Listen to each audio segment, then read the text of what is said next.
Sometimes I do shows just because I enjoy it. I don't even give you a thought.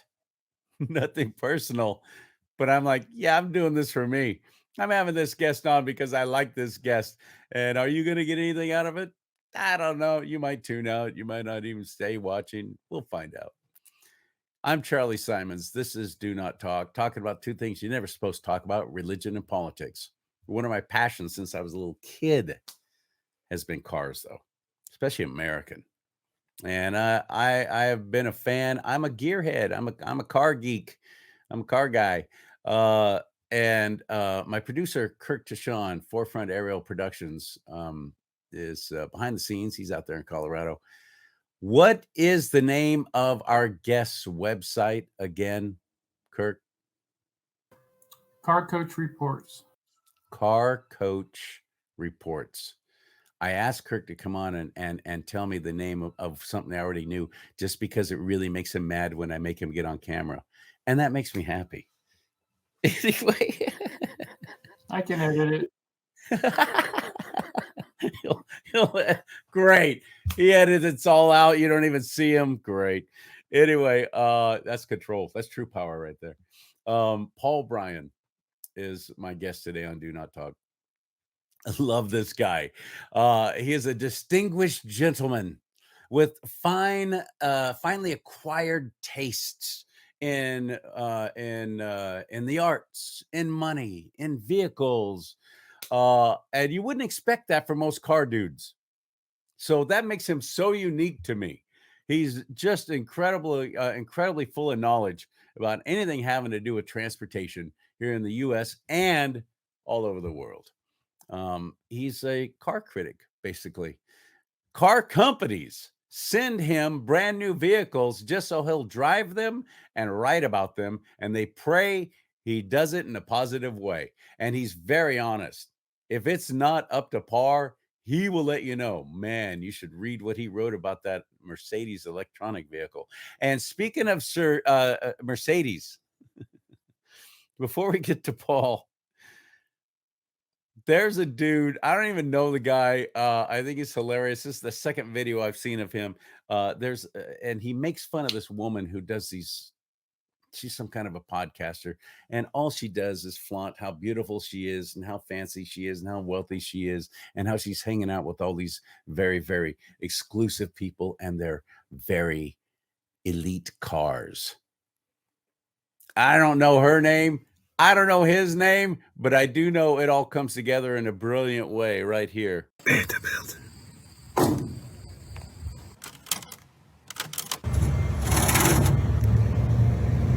Gucci. Mercedes.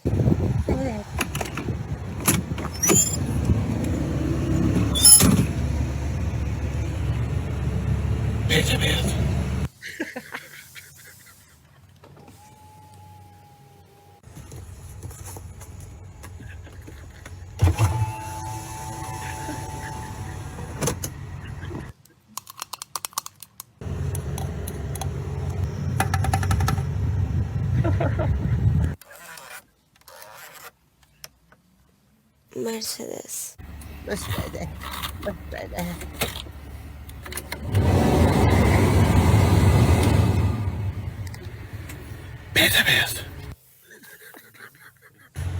Oh, shit.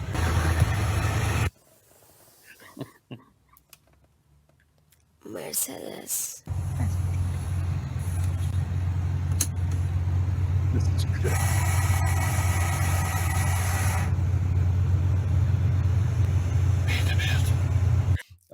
That's brilliant. And that's kind of the personality of Paul Bryan. Very distinguished, but he can get down and wrench with the best of them in the pits. And he's on my show today, Do Not Talk. You want to encourage us to continue, and you want to allow us to actually be able to bring these shows to you.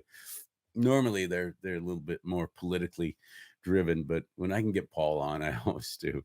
We're talking about cars and especially electric vehicles, and so much of the push for that, and how completely stupid it is. completely not even attainable or sustainable. It's so insane what we're seeing with the whole, oh, you got to go electric, period. But why? There's so many other alternatives. Even just hybrid is a better choice than an all electric. Why are you doing this? Well, how dare you ask that question? We're going to shut you down. So Paul, he's not afraid to talk that way. And he's my guest now on Do Not Talk. You want to help? Please become a subscriber. Just subscribe, like, and share these shows. And let's do it. Hit it. Yep, here he comes. Riding his trusted steed through the Sierra foothills as he brings you the news. He calls himself Charlie. What you doing, Charlie? Sorry, Charlie. Hi, Charlie. There you are. But look how cute you are. Yeah. Hey, Charlie. What's with the dark glasses? And now, here he is, a man of God, living in a world of Disney. Ow, Charlie! CSG.Simons. Charlie bit me.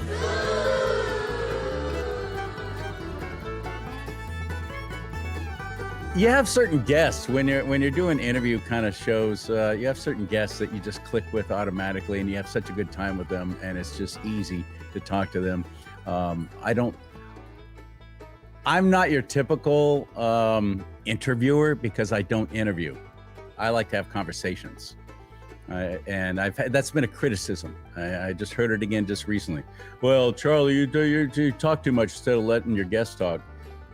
I don't know who you're watching, but that seems to be how everybody's doing it except me. I like to have a conversation. And I love people who actually conversate well. And that is Paul Bryan. Hello, my friend. How are you? Good day. How are you? You know what? I've my entire career, I've chosen to believe that conversations are infinitely better to having interviews. So I think so too. So when I get that coming at me, well, Charlie talks over his guests too much, and it gets irritating. Well, move on then. There's plenty of other people. That's how people talk. That's how people talk. And you watch The View and other such communist polluted bits of media. They talk all over each other all the time, and nobody seems to have a problem with that. But when it comes to me, they want Charlie to shut up. So, all right, I'll do my best to shut up and turn it over to Paul Bryan. We opened up this whole thing with the Mercedes and the Peterbilt. Do you know who Mercedes was? No, that's why I brought it up. Mercedes was a person. The two founders of what we now know as Mercedes-Benz, the company is Daimler-Benz, and Mercedes was the daughter of Carl Benz, rather. So that's how the car company got the name. So it's a woman. Not a common name. I don't hear a lot. Well, I do. Well, not in Northern California, no, but yeah. But in Germany, yes. I'm thinking so. Okay, gotcha. Car Coach Reports. How long has that been going on? How long have you been? When I tell people, yeah, I'm gonna have Paul Bryan on, I have no idea how to describe you other than he's an automotive critic. But no, it's not really that, is it? No. We do critique cars, and when I say we, that would be my partner in crime, Lauren Fix. She's in Buffalo, and I'm here in Chicago. And we do reviews, we do opinions, we do, how do I put this, swag, silly, wild guesses. You can fill in the other part. So many wild guesses, swag. Yeah. You have car company. Basically, you have car companies sending you their vehicles, having you drive it and write about it, like it used to be with Motor Trend, Popular Mechanic, Car and Driver, which was my particular favorite magazine when I was a kid. Mine too. Everyone else buying comic books. I'm buying Car and Driver. And they review vehicles, and sometimes you really get to have fun when they start, well, which is the best muscle car? And you get to drive all these different awesome cars and then report on them. Well, that's true, and that's exactly what we do. Just out of my drive about 2 hours ago went the last week's. I always kind of look at it as my Cracker Jack box for the week, because I never ask for what's coming next. So every Monday morning, oh, so I got this. Last week, it was one of the new Dark Horse Edition Mustangs, which was really a fabulous car. However, we're going to get into this a little bit more. But some of the Mustangs have got some special editions, and this Dark Horse Mustang is one of them. Recaro seats, perhaps a too big chin spoiler for street use, great big honking wing on the back, wonderful steering on it. The flat crank V8 makes about 500 horsepower. Somebody said to me, well, you didn't say if it was 500 horsepower or 505. Can you tell? Really? That's gonna be the difference between you buying. That's hilarious. You're so right. 505. You're so right. This is exciting to me, though, seeing what's happening with, especially Ford is the only American car manufacturer left. I mean, Chrysler is now frickin' China, or excuse me, France. It's owned by is it Renault in France, and General Motors is China. That's what I meant to say. General Motors is basically an awful lot of it going on, yeah. So it's exciting to me, though, to see, and by the way, General Motors discontinuing the Camaro, Chrysler discontinuing the very successful Charger and Challenger line. Well, you see, I got to cut. That leaves Ford with the Mustang, right? I got to cut Chrysler some slack on that. And when I say Chrysler, I mean Stellantis, which is kind of like calling Fort Hood now Fort Cavazos. It's always going to be Chrysler. It's always going to be Dodge, whether it's Stellantis or not. That's always going to be Fort Hood, folks.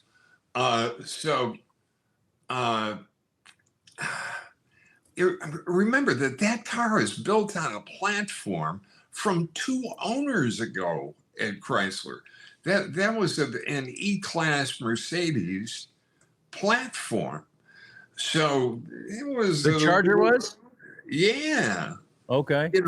That's from when Daimler Chrysler was still around. Mm-hmm. So they really got their money's worth out of that platform. Heck yeah, they have. And I don't know if it's that they just got saturated on that car. In a way, it's kind of a problem that Tesla has now too, and you'll forgive the expression, but nevertheless, can you tell a 23 or 22 Tesla from a 12 or 13 Tesla? I can't, and it's my business. I mean, I think that Tesla body style came out in the Truman administration. As a car of the future. Yeah, come on. How about a little change in body style? You imagine some poor guy that comes home and says, "Hey, I bought a Tesla." And he said, "Well, it looks just like mine, and mine's 7 years old." Yeah, but it's the model name, and those who are in the know. And I know because I was at one of those cigar. They call it steaks and sticks, cigar and steak thing. And this dude was bragging about his new Tesla Plaid, and that's been around for a while too. That doesn't sound sexy. Why is it called Plaid? Is a Scottish tartan upholstery for the seats? Why is it called Plaid? It's the hyper performance model, and you see, I really don't know because they don't give them to us like every other manufacturer on earth does. Either they send them to us, or we go there. In a couple of weeks, I'm going to Spain to drive a couple of cars over there. I was What just a life you have. What an awesome life, by the way. Sorry for the interjection. Well, it's good. Shut up, because Charlie. You talk too much. Quit interrupting the guest. I really enjoy Serrano ham, so it's great. That's awesome, man. That's so cool. But nevertheless,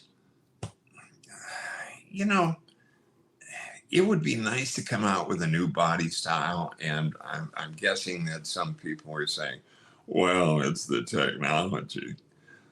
Is it? Is it real? You know, because you're still running around with a lithium-ion battery. Yeah, while we're talking about technology, have they increased the range of these Teslas really significantly? Oh, gee, that would be a no. Yeah. No, you know, we need to really amp up research in the type of battery, and I'm sure everybody's looking for it. But we've got a lot of steps to take care of before we do that. Like, what do we plug them into now? And where does that electricity come from, by the way? Oh, you see, you could work for them. That's something that they could use some advice on. Maybe like every other car manufacturer in the world could use that advice on it. You know, how about some generating capacity? Huh. That might work. We might need that. And you know what? Ford got into a pickle with this about a month ago. Jim Farley, the president of Ford Motor Company, and gosh, I've known Jim 25 years. He went out for a ride, you know, for a little weekend trip in a Tesla, in a F-150 Lightning, and found out that charging and range and predictability of same isn't quite what everybody says it is. And then we just had another embarrassment like that from another car company, and that car company is called the United States government, because I'm trying to figure out why they are selling electric cars. Why are they pushing it? Why isn't the market driving this phenomenon rather than being jammed down our throat by the federal government? It's the most bizarre thing, Paul. What I'm seeing is the most bizarre thing, and I keep trying to think, what's the outcome? Why are they pushing this now so hard? I'm sure you're familiar with what's happened in China with acres and acres and acres of new electric vehicles that have not been sold to anybody. They're sitting there. If it were only a few acres, it wouldn't be that big of a problem. It's more like square miles. Yeah. And they're just sitting there. And we're not buying them, and we're not buying them because we realize finally we're freaking waking up. It's a nice golf cart, but you better be putting together some sort of a hybrid combination so you can still be burning some fossil fuels in there to keep the thing going. I've got no problem with hybrids. Me neither. You know, as much as everybody makes fun of the Prius, that was a brilliant design. Toyota really did it right and did it well. You know, those make sense. But, you know, what was it, 2 weeks ago or 3 weeks ago, I had a Mustang Mach-E, the worst named vehicle in the history of the automobile industry. It's an insult. Yeah, it's an insult to the Mach series of Mustangs, that they made that the electric one. So I take out my phone and I see, where's the closest level 3 charging station? And that was about 7.5 miles away from me. So I went there, and it was about a 25 minute drive here locally. And I started counting gas stations and how many pumps were in the gas stations that were in that 7 miles. And when I got up over 200, that's when I said, I'm driving 7.5 miles to a charging station, and I'm passing up a couple hundred fueling opportunities. So I finally got to the charging station, plugged in, and it was, I think I was at 19 or 20% charge. And this is a level 3 charger that I was at. What's the significance of that, by the way? Well, that's just more wattage in your cottage. I mean, they're able to. Okay, all right, I got it now. Okay, that's the easiest way to put it.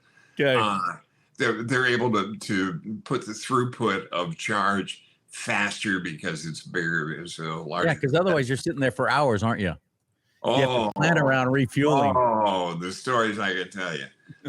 So anyway, they told me that I had 48 or 50 minutes to get to 82% charge. Okay. So I went ahead, and there was a McDonald's next door. And so I went and I had a McDonald's, and then I came back and I still had 20 minutes. And then I had a trip that night, and I wanted more than 80% charge. So I went ahead and took it to I went crazy, Charlie. I took it to like 91, 92. I was feeling. Woo! I know. It was crazy. And you're paying for that, by the way. Oh, The yeah. electricity is not free. Oh, So just yeah. sitting back going, well, it's free. Yes. No, it's not. Yes. So it was $31 for the charge. And so I wound up having the better part of 2 hours of my day taken up by charging this vehicle to about 92% of its capacity. And I It's thought, not going to change. This is science. You love your science so much. This is science. This is electrical science. It's not going to change. You're always going to have to take longer to fill these up. The only alternative I see, Paul, in the future, but there's too big and concealed underneath the car, at least with the Tesla. And there's too many of them. But can you imagine if they, for example, like propane? You don't really take a tank and fill it up. You take when they've already filled it up, and you just swap them the empty one, and you just do it that way. I could see batteries; they just slide right in. It's already pre-charged, but they're too big. Too many of them. yeah, I mean the plug-in cell is an idea they've explored, and that's got another whole set of problems with itself. I'm sure that you were not suggesting propane as a fuel.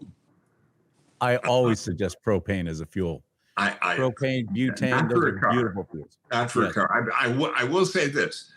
If I were to choose an alternate fuel, I would go to compressed natural gas, CNG, and not because the gas has changed, but because the storage has changed. We're now able to how do I do this tactfully? Or no, it's not even tactfully, but I don't want to sound like Bill Nye the Science Guy. Boy, do I not want to sound like him. But nevertheless, rather than compacting it into a tank, what we would consider to be a regular tank, the storage of the CNG can now be configured into structural components with adsorbed natural gas rather than pumped. And adsorption, if you take this little molecule of CNG, of natural gas, and if you took all of the nooks and crannies and everything off of that little molecule and laid it one atom flat, it's square miles. So you're able to go ahead and store that, and you're able to do it at 900 psi rather than 3600 psi, which is what we've normally thought of for storage of natural gas. So what does that do? That makes it a lot more appealing because you don't have to change the infrastructure into your home. If you've got natural gas in your home, that's the PSI it's coming in at. You don't have to go to a high pressure. If something does crack in there, you've got the ability of very quick dissipation of the gas. It makes an awful lot of sense. As a matter of fact, I'm trying to get the attention of some folks for an experimental car for Le Mans, which would be powered by CNG, but in this adsorbed state, not in the tank state. This is awesome, and that adds a huge safety factor too. If it's Oh, at yeah. 900 psi instead of over 3,000, that's Yeah. a huge safety factor, because you think about, well, I get rear-ended and that tank explodes, so we're all going to Oh, be yeah. hating life. So that's awesome. That's a very cool invention, and I'm now remembering you talked about that last time I had you on. And you're right, it's a great solution. However, you still have people who worship the earth. They don't worship the creator, they worship the created. And they seem to have a real problem with things being extracted out of Mother Earth, like this natural gas is. While, by the way, they're mining using 9, 10, and 11-year-olds to mine these materials for their precious batteries in Africa. They don't seem to have a problem with that. But that's because a lot of it is the media is not reporting on it, are they? Except for guys like you. A lot of the media is starting to turn on the I hope so. on the electric car thing. The hypocrisy of it is absolutely astounding to me. It's stunning. It's really stunning, and I think they're finally getting to the point where they're having some bouts of realism in their lives, and they're getting enough stories of saying, well, you know what, I really don't get the kind of mileage that I'm getting. They're talking to buddies who are saying, well, hey, did you know it gets cold here in the wintertime? Well, and you run the heater, and all of a sudden you just cut your mileage down to about, you can go, you might make it a few blocks. You got the heater running. Yeah. So I really do have to, I've got to give the industry a lot of credit in terms of what they have come so far with electric vehicles. That I really think is orders of magnitude better than what Tesla is putting out on the road. Some of the offerings that we're getting from both domestic and from offshore sources are really, really good. And I think in large part because they're made by real car companies. Remember that Tesla is really not a car company. It's a company that's selling carbon credits to other companies that really needed to offset the 95% of the people that are buying internal combustion engines. I just don't understand the logic of the loonies in DC and the hypocrisy of the grifters who were out there, the John Kerrys, the Gretas, they are grifters.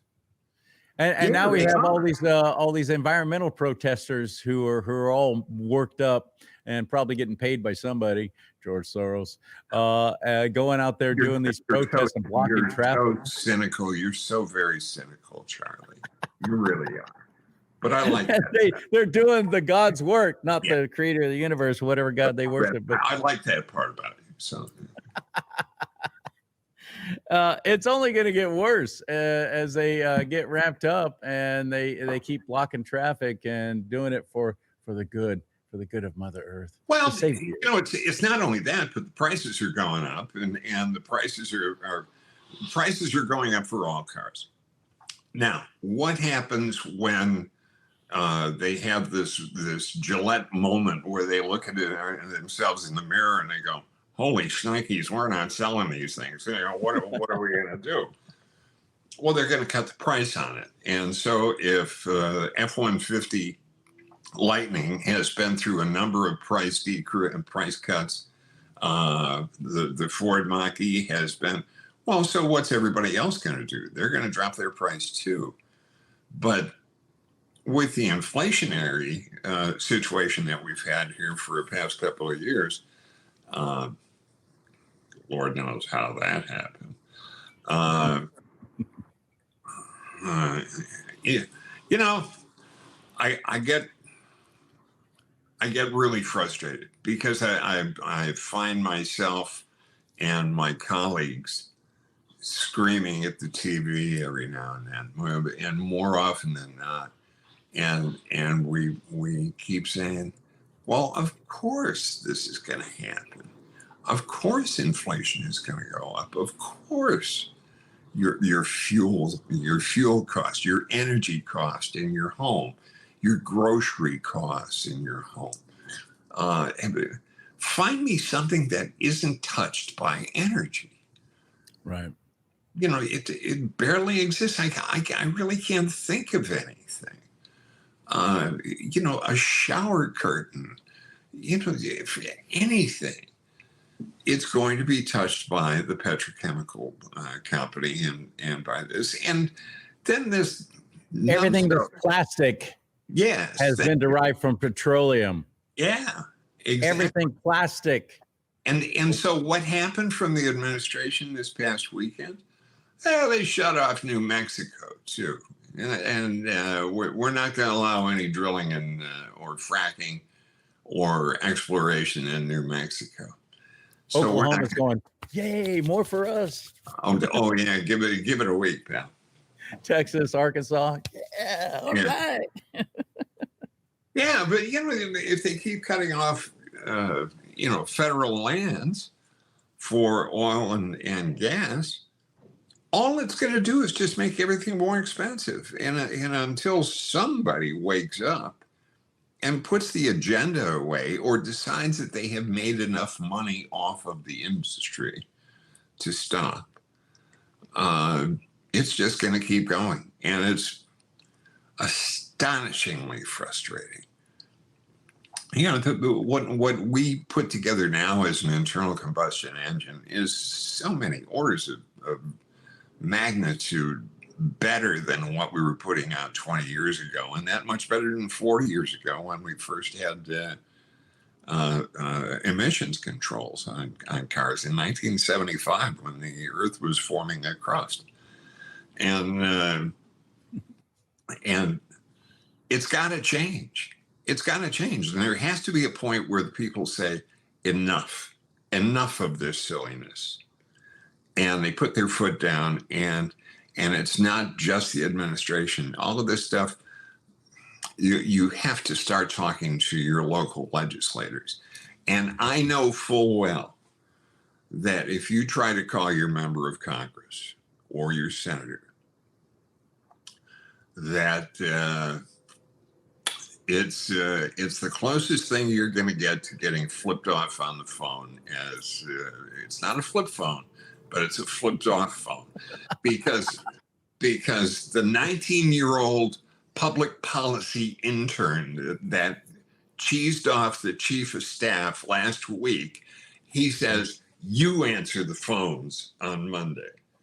And I go, oh man, I gotta do the phones again. You know? I have to talk to people. Yeah, that's right. And then they said, I'll be sure to pass your thoughts along to the Congress.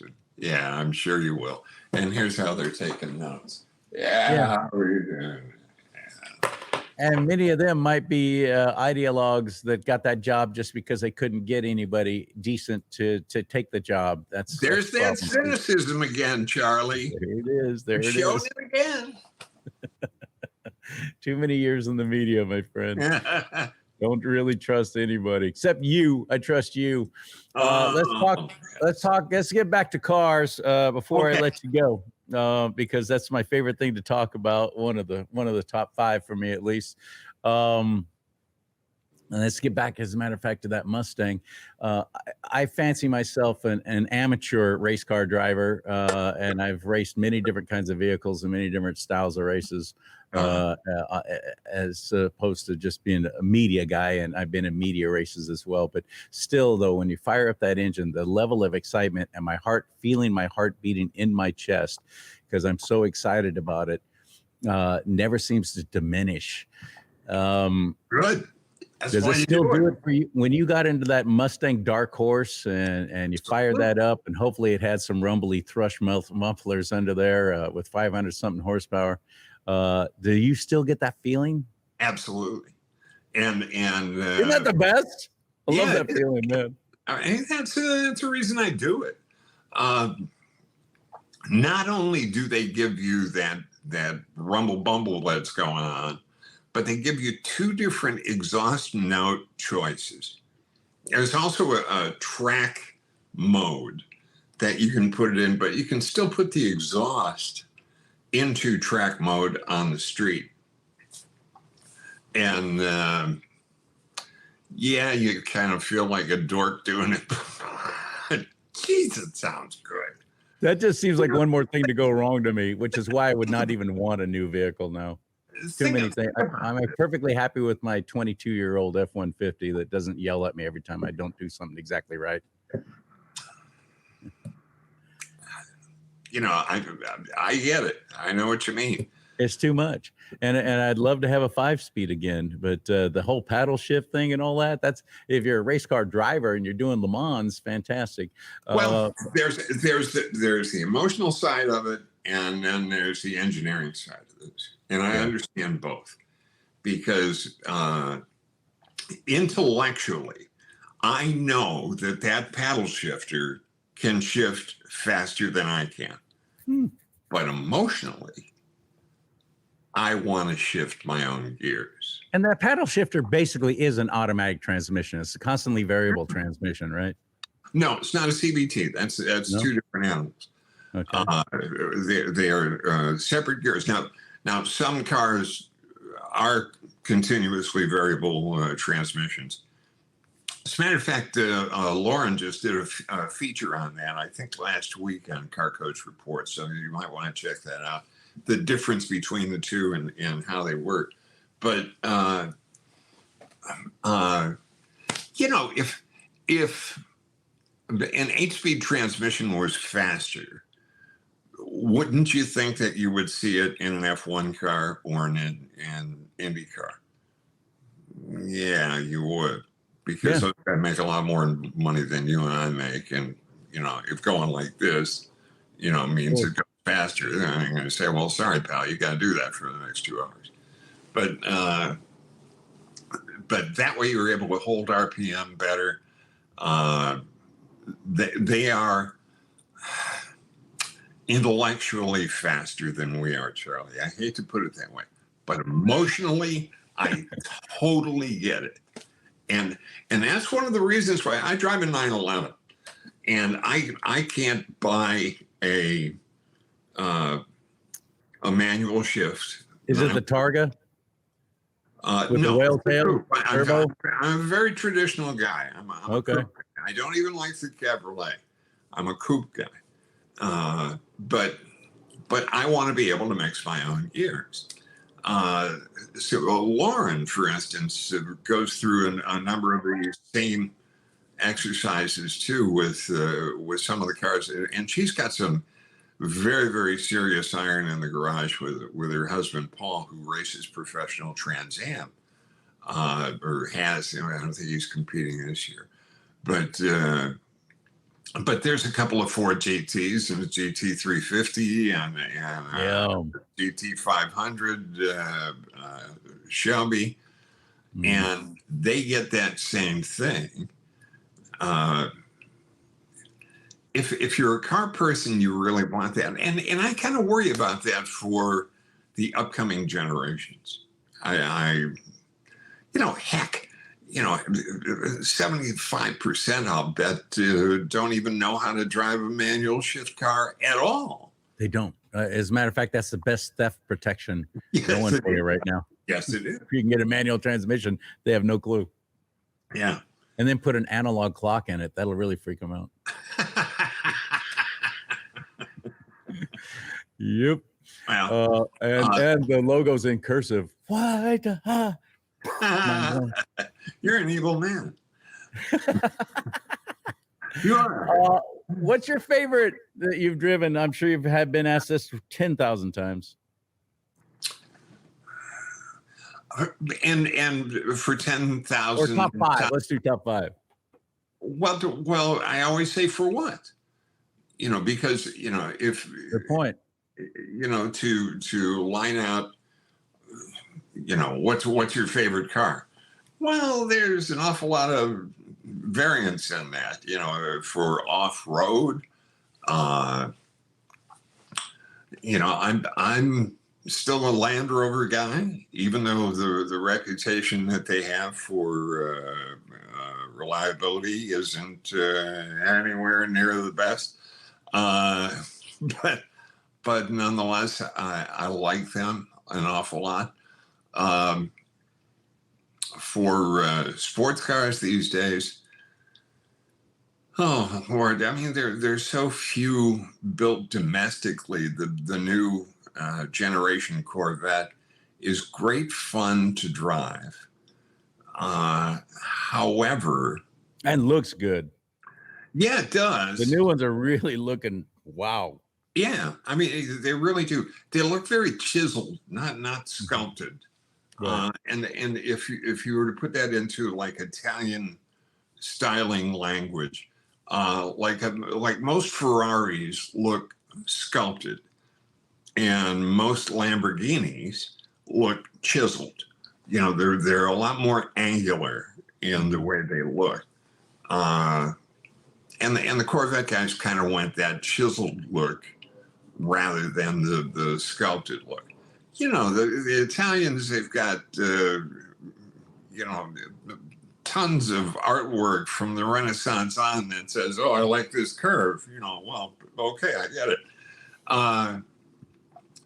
But the Lamborghini guys, remember Lamborghini was a tractor builder, so maybe he was, maybe that's where he got his Mechanical lines, yeah. But I like the Corvette a lot. Let's see. Yeah. What my favorite sports car has been over the past 15 years or so has been the Z8 BMW, which you don't see many of at all. It was a design that was done by Henrik Fisker, who is now doing his own cars. So this is 12, 15 years ago, but it's such a throwback to sports cars in the 50s, sports cars in the 60s, but modernized. I like that an awful lot. Yeah, that's why I like what Chrysler did with the Challenger and the Charger. They modernized it, but they didn't vary too far off of the original design that when the car was so popular. I thought that was smart. Although they later on they started looking alike, trying to tell apart a Charger from a Challenger. Yeah. And the Camaro was basically a 1969, and they stuck with it. They didn't grow like they did when those Camaros first came out, the first and second generation. I think that probably would have been smart if they would have, but no, about 6 months before they showed the Mustang to the rest of the world, they flew us to Detroit to take a look at it in a secret bunker in the backyard, and Lauren and I were looking at it, and I said, "Do you see as much Camaro in that side profile as I do?" And she said, oh, "Yes." We were both a little bit shy about saying that with all of the Ford people there, but I think it's pretty well noted right now that it took on an awful lot of Camaro, but it's so nice. I mean, that might not be a dumb move, because with Chevrolet, General Motors taking away the Camaro, and of course they'll bring it back in a few years and make a big hoopla out of it. But by taking it away, that's another big giant hole. Chrysler taking away the Charger and the Challenger, that leaves the Mustang for an American sports car that's affordable. How affordable is going to be this dark horse that you just recently tested? Oh, it's around 65, 70 affordable. Yeah, might that might be considered affordable in some circles, but not here on the Well, ranch. Come on, average cost of a vehicle in America right now is I know. like $48,000. I know. which And is if you why I want won't an be EV, owning it. if you want an EV to save Mother Earth, you're gonna have to spend another 20 on top of that. So, who's doing a great job with SUVs right now are the Genesis guys, which is Genesis. Genesis. Yeah, Genesis is to Hyundai what Lexus is to Toyota, or it's their more luxurious edition, Yeah. but it's still made by Hyundai. It is, and I would argue maybe the best interiors in the industry right now. They've done remarkable work. So Let me talk about something I saw recently, and I was like, "Hey, I'm kind of impressed with that." I'm a pickup guy, but I also like sports cars. Well, I love big metal. I mean, I have a '58 Ford Thunderbird I've been restoring since 2008 when it was a barn find. So I love big honking American metal. Love it. But this pickup, it's a pickup. And it's made by, I don't think it's Kia, it's Hyundai, but they're both the same owner now, South Korea. They have a pickup now that's reminding me of the old Honda Ridgeline that looks really good. Do you know anything about that? Yeah, that's the Santa Fe. I thought that was their SUV. This is an actual pickup. Or wait, I get my cities confused when I get to the Hyundai guys. They like cities. Yes, they do, don't they? It'll flash on me here in a minute. Okay, yeah, because I'm not thinking of it. It's a really nice pickup. As much as I like the Ford Maverick for its utility and price point, I mean, you can get into a Maverick under 25 G's. I like that a lot. And why in the heck can't I remember the name of it right now? I'm awestruck, starstruck. Have you test driven that? Do you know anything about it? While I'm doing a little looking up here. I don't remember having one yet. Okay, well, I'm sure you would remember it if you did, because it looks good. It looks real good. No, they're really nice, and the Chevy Colorado is doing nicely. There's it's Santa Cruz. Santa Cruz. See, I told you I got my cities confused. So yeah, that's a nice truck. The Ford is a little more utilitarian. I'm the one everybody's talking about the Tesla pickup, and I'm going, come on, these are going to be a bunch of posers. It's going to be hey, did you see my pickup truck? Yeah, what did you pick up in it? What did you use it for? I picked up my electric bike. I'm just so weird. I put my electric bike in the back. It's going to be interesting because there was a time where we po-folk, we good old boys from Bakersfield, the reason why we bought pickups was because it was about all we could afford. The pickups were always the cheapest thing because they were the easiest and cheapest to make.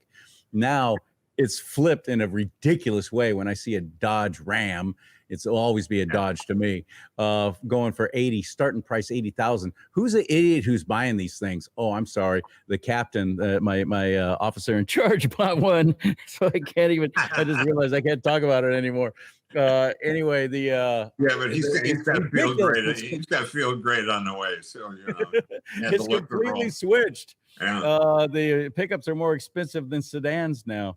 But maybe it'll go back. Maybe that's reversing. But either way, it's always fun to talk with you because you're at the forefront and have a good time being flown to Spain. When they fly you to these different places to talk about their vehicles and to write about them, do they send you first class?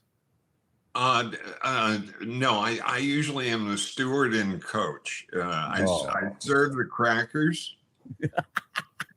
and That's nice of you. And I have come to hate Diet Coke because it gets more fizzy in the cup when I pour those, and it just takes up so much time. And on the airline, the cans are about that big. Yeah, that's it. So I kind of work my way across the Atlantic. Oh, that's good of you. That's a work to fly program. That's nice. My subtle way of saying there ain't no way in hell I'm going to answer your question, Charlie. Oh, I got it. Okay. Well, let me believe that it's nothing but opulence, and you get the best of the best, and you have people not actually pouring you champagne, but pouring champagne into your mouth for you. So let me believe that. I'm not a champagne drinker. CarCoachReports.com. CarCoachReports.com. Paul Bryan, always one of my favorite guests, and I just think you're the best. You're very kind. Follow me on Twitter or X at the Paul Bryan. All other forms of media, the Paul Bryan. Facebook is, I think, just Paul Bryan. But the other ones, there's some guy in Australia who took paulbryan.com, and so we had to do that. So the Paul Bryan on X, and we do interact and comment on our videos. We always try to not just make it informative, but also make it fun. Good. Very good. Thank you, my friend. All the best to you. Go look them up. Follow them. You'll have a great time. I'm Charlie Simons. This is Do Not Talk. And thanks to Kirk, to Sean, Forefrontaerial Productions for making this all happen in fantastic ways every day. And thank you to you for liking, subscribing to the channel wherever you're watching or listening to this. And we're all across. We're on all the major platforms except YouTube, because YouTube said you can't keep saying those things. And so we made a conscious decision to say, screw YouTube. We're all about Rumble, which is the only one that stayed, by the way, with Russell Brand. When you have governments across the world attacking YouTube and so on for continuing to let Russell Brand have a platform, all based on charges, 20-year-old speculations that have not even been proven and look like it never will be, because this is damn ridiculous. You're on your high horse and you're high and mighty about, Russell Brand supposedly being inappropriate with a woman, but yet you rush to the polling station to vote for people like Bill Clinton and so on. I'm not going to take anything seriously that you say.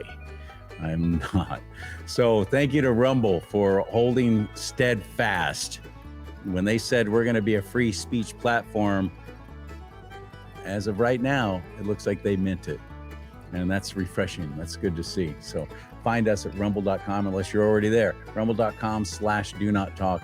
Subscribe to that channel while you're there, please. Once we get to 1,000 subscribers, which is hard. I had no idea it was so hard to get people to actually click that subscribe button. It's free. Doesn't cost you anything, and then you get notified every time we have a new show that posts. That's all it is.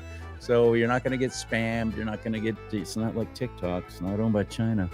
So there you go. Thank you very much for supporting, liking, subscribing, and buying some merchandise at our website. Get this t-shirt right here, God Family Country, or one of these big old 15-ounce mugs. Do not talk on it. And on the other side, what we do talk about, religion and politics. That's why the show's called Do Not Talk, because I heard too often, oh, don't talk about those things. It's too divisive. Good. That's what we're going to talk about. May God bless you and keep you. May God bless America, but most importantly, may America bless God.